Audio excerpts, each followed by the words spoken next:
Nessa noite eu gostaria de trazer o tema que tem como título Quando Deus fica em silêncio. Para entendermos esse pensamento, de ilustrar de uma maneira que possamos compreender as amizades que temos com pessoas, com outras pessoas, geralmente são testadas a qualidade dessa amizade, a proximidade, a intimidade desse relacionamento de amizade é testado quando a gente é separado por uma distância longa, ou seja, quando não se pode encontrar seguidamente, e também é testado quando não podemos conversar com essas pessoas da maneira que nós gostaríamos. Eu acredito que vocês têm amigos que, digamos, não têm a possibilidade de se encontrar seguido e também não têm a possibilidade de falar habitualmente como com outros que vivem mais próximo. E a qualidade do relacionamento é testado justamente na distância e também, como se diz, no silêncio, é quando não nos comunicamos. E a verdade é que todo relacionamento de amizade ou qualquer outro é caracterizado ou passa por períodos de aproximidade e também passa por períodos de distanciamento, de proximidade e distanciamento. E em nosso relacionamento com Deus não é diferente. Nós também vamos passar por períodos em que vamos a sentir a Deus bem próximo de nós e onde também vamos a não sentir a Deus. E vamos achar que Deus se esqueceu de nós. O salmista, como se diz, nesse movimento de proximidade e distanciamento, em certa oportunidade, Deus ou ele se encontrou tão distante de Deus que ele chegou a dizer: até quando, Senhor? Para sempre te esquecerás de mim? Até quando esconderás de mim o teu rosto? É verdade que Deus não tinha se afastado do salmista, não tinha se esquecido do salmista, mas o salmista se sentia como se Deus o tinha abandonado, como se Deus o tinha esquecido pelo silêncio, pela falta de proximidade. E isso muitas vezes também pode acontecer conosco. O fato é que o cristão vai passar por períodos de aproximamento com Deus e também períodos de distanciamento, em certo sentido, se podemos chamar assim. A grande questão é: será que continuaremos amando, confiando, obedecendo e adorando a Deus quando nós sentimos a sua presença? As situações que mais trazem questionamento para a nossa alma, que mais põem à prova a nossa fé, são aquelas em que parece que a vida desanda e parece que Deus está distante, não está nem ligando com o que está acontecendo na nossa vida. E na Bíblia temos um personagem que realmente podemos assim como um exemplo de como foi a sua vida posta em prova, o seu relacionamento, a sua confiança em Deus. E seguramente vocês já se devem estar imaginando de quem eu posso me estar referindo. Tem um livro na Bíblia e ele chama-se Jó. Jó, um homem íntegro, reto, temente a Deus, que se desviava do mal, um verdadeiro servo de Deus. Nos diz a Bíblia que ele vivia na terra de Uz, que segundo os estudiosos dizem que pode ter sido hoje o que é hoje conhecido como o país da Síria. Este homem honesto, servo de Deus, tinha 7 filhos e 3 filhas, que tinham o costume de fazer banquetes. E nos conta a história que depois de cada um desses banquetes, das festas que realizavam, o pai realizava sacrifícios, santificava seus filhos e oferecia holocaustos por cada um deles, porque ele temia, pensando que talvez seus filhos, no calor da festa, talvez tinham se afastado de Deus ou tinham feito alguma coisa que entristecesse a Deus. E como ele temia isso, ele sempre realizava esses holocaustos como uma maneira de encontrar o perdão e o favor de Deus. Esta era uma rotina de temor e de reverência a Deus. Jó era um homem muito riquíssimo, talvez o maior daquela região, destacado. Mas na Bíblia nos conta, no livro de Jó, nos conta que em um único dia, ele perdeu tudo o que tinha. Ele perdeu as suas riquezas, ele perdeu a sua família e ele perdeu até a sua própria saúde, tudo o que ele possuía. Em um único dia, ele converteu-se de milionário a pobre, completamente pobre, de pai de família a pai de ninguém, de um casamento equilibrado, saudável, a um casamento em crise, de um homem saudável a um homem doente, de herói a nada, em um único dia. E o que é pior disso, Deus está em completamente silêncio. E se vocês têm a oportunidade de ler o livro de Jó, vocês vão perceber que durante 37 capítulos, Deus não fala nada, em completo silêncio, como se Deus se esqueceu deste homem que temia e o reverenciava com tanto amor. E a pergunta é: como louvar a Deus? Como adorar a Deus? Como andar nos caminhos de Deus quando não compreendemos o que está acontecendo conosco? Quando não compreendemos, não entendemos por que está passando isso comigo, com a minha vida. Como adorar a Deus quando Deus está em completo silêncio? Oramos e nada, pedimos e nada, clamamos e nada. Como olhar ou como fixar nossos olhos em Deus quando nossos olhos estão cheios de lágrimas por tanto sofrimento? O que fazer quando Deus está em silêncio? Permita-me compartilhar algumas sugestões. Em primeiro lugar, diga exatamente como você se sente. Derrame seu coração diante de Deus. Descarregue seus sentimentos, seus pesares, suas incompreensões. Não tenha temor de falar para Deus como você se sente. Foi isso que Jó fez quando ele falou, dizendo nos capítulo 7, versículo 11: por isso não me calo, na aflição do meu espírito desabafarei, na amargura da minha alma farei as minhas queixas. Vocês percebem as palavras aqui? Desabafo, queixas. Vemos a este homem, como se diz assim, descarregando diante de Deus os sentimentos mais negativos que ele tinha, as tristezas mais profundas que ele estava experimentando. E quando ele sentiu Deus distante, ele orou dizendo: como tenho saudade dos dias do meu vigor, quando a amizade de Deus abençoava a minha casa. Como tenho saudade da proximidade de Deus. Vemos como este homem é totalmente transparente diante de Deus.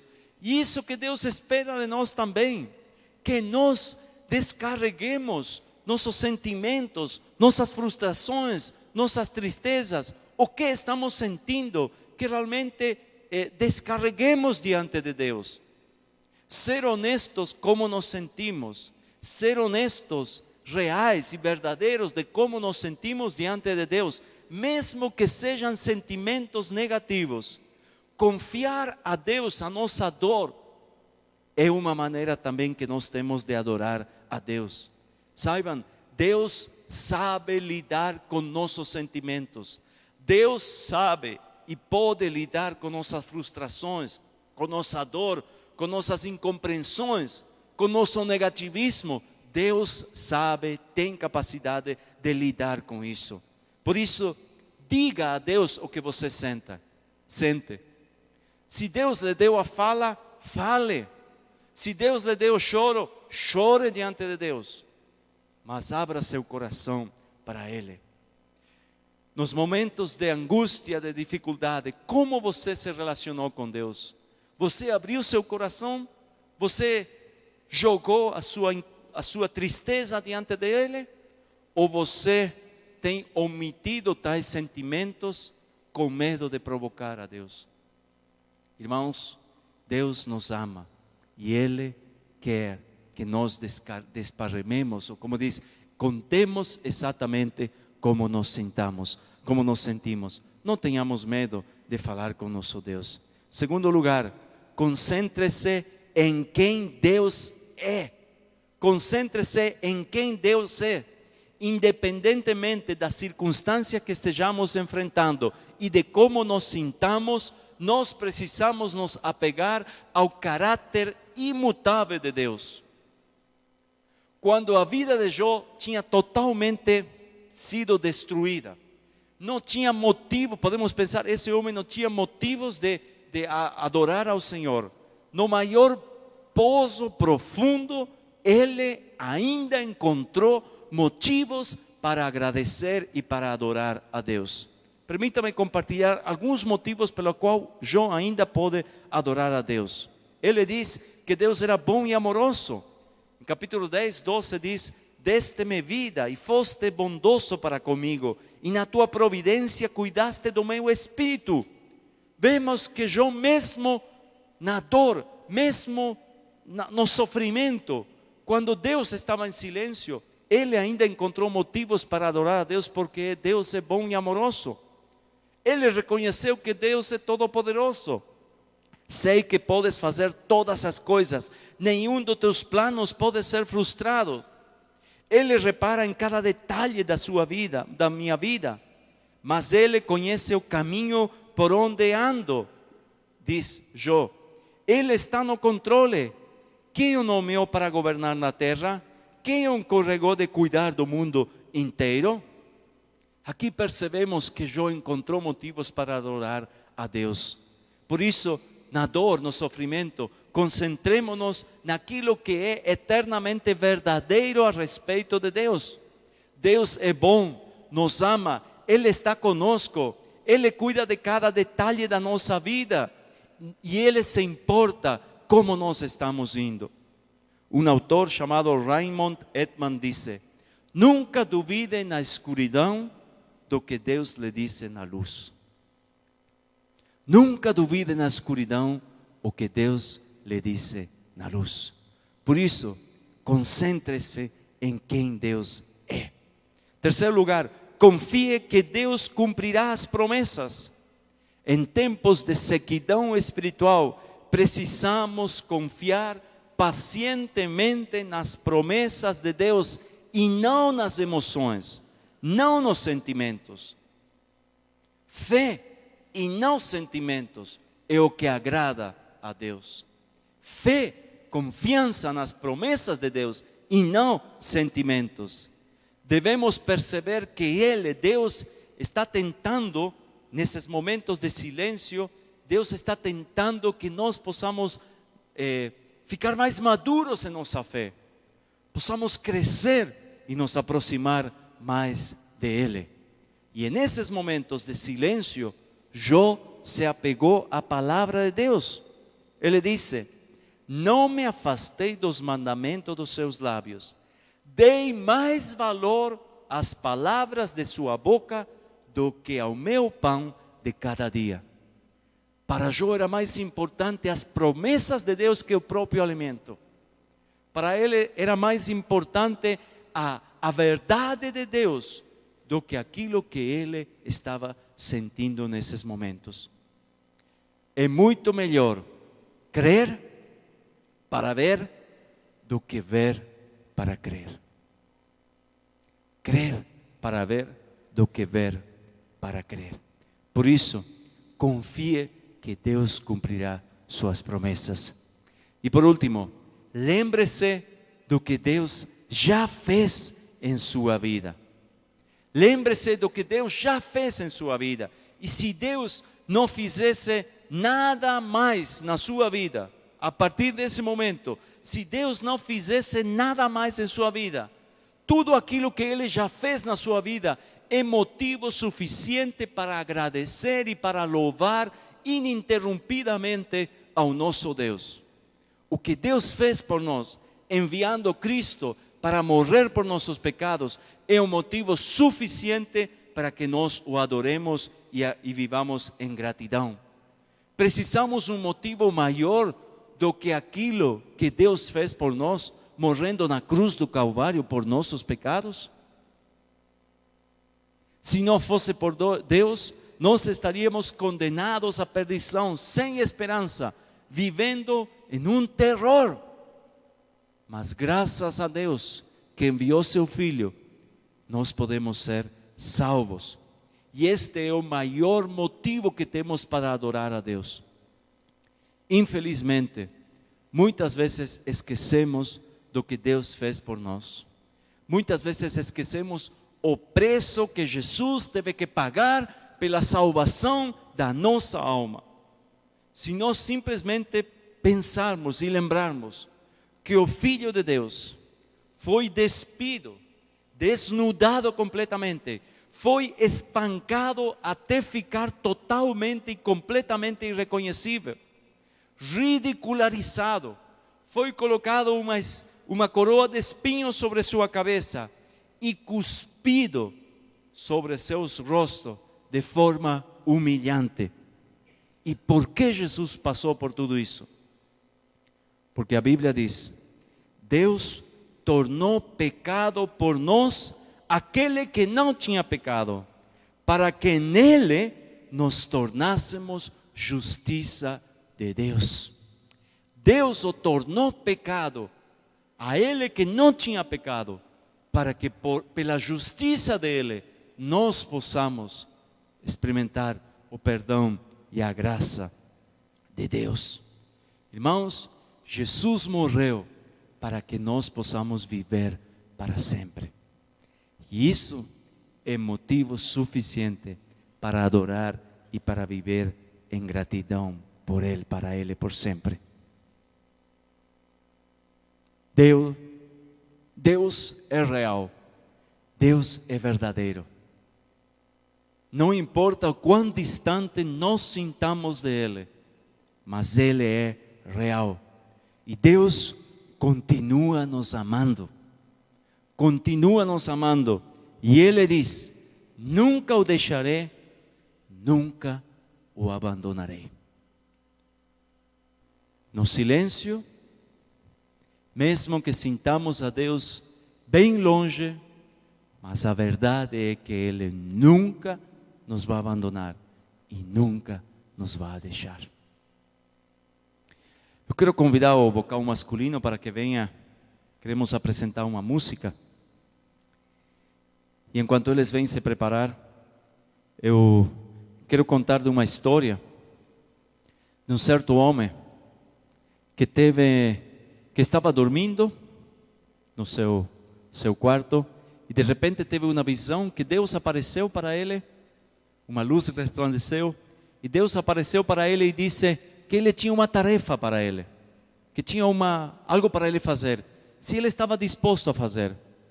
E então Deus explicou qual era a tarefa e disse para ele: você sabe, lá no pátio, na frente da tua casa, tem uma grande rocha.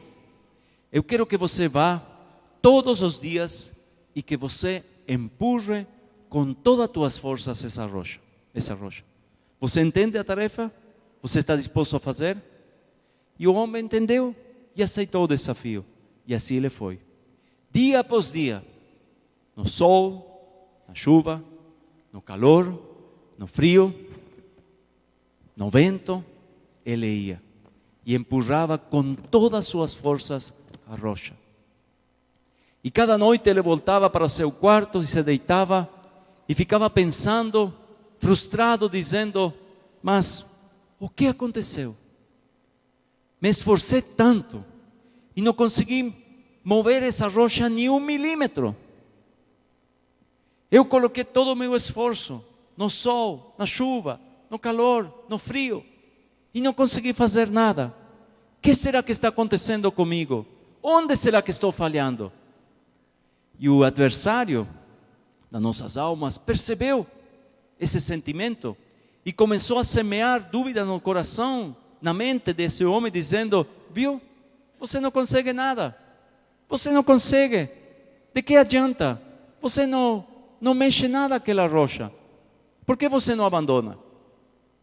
E ele estava por abandonar a sua tarefa, quando ele orou para Deus, abriu seu coração diante de Deus e falou para ele: Deus, o que está dando? Eu tenho me esforçado tanto, tenho sido fiel, cada dia cedo até a noite, tenho empurrado com tudo, mas nada, não se mexe nada essa rocha. Aí Deus diz: por que você diz que fracassou? Qual era a tarefa que eu tinha lhe dado?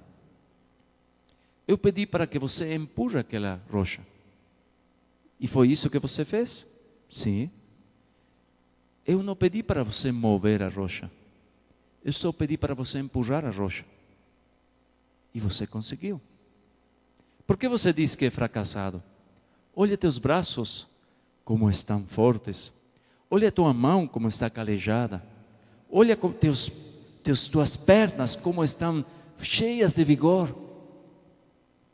Não diga que você fracassou.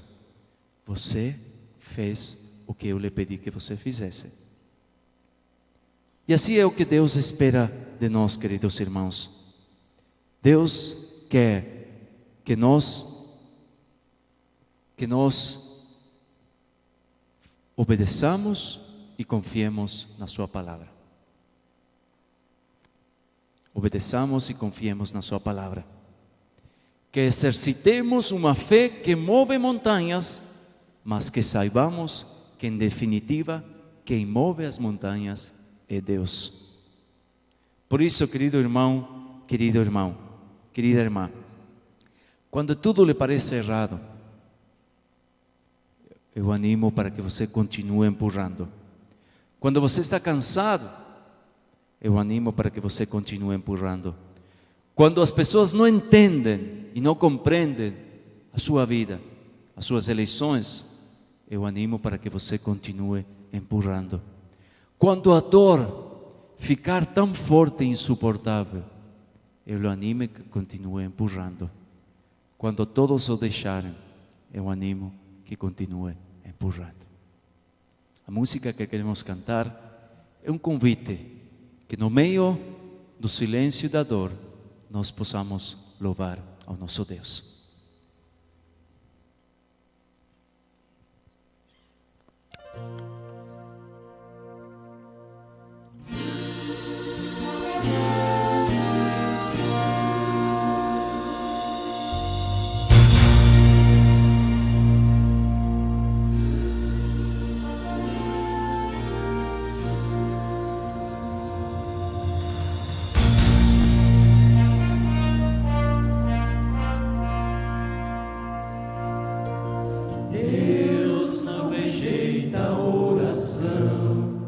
Oração é alimento.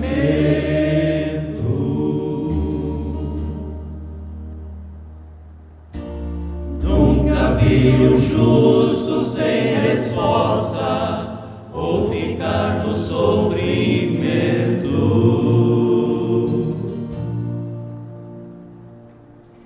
Basta somente esperar o que Deus irá fazer.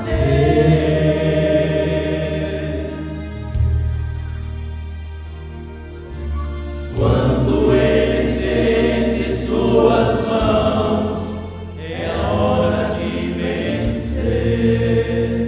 Então louve, simplesmente louve. Tá chorando, louve. Precisando, louve. Tá sofrendo, louve.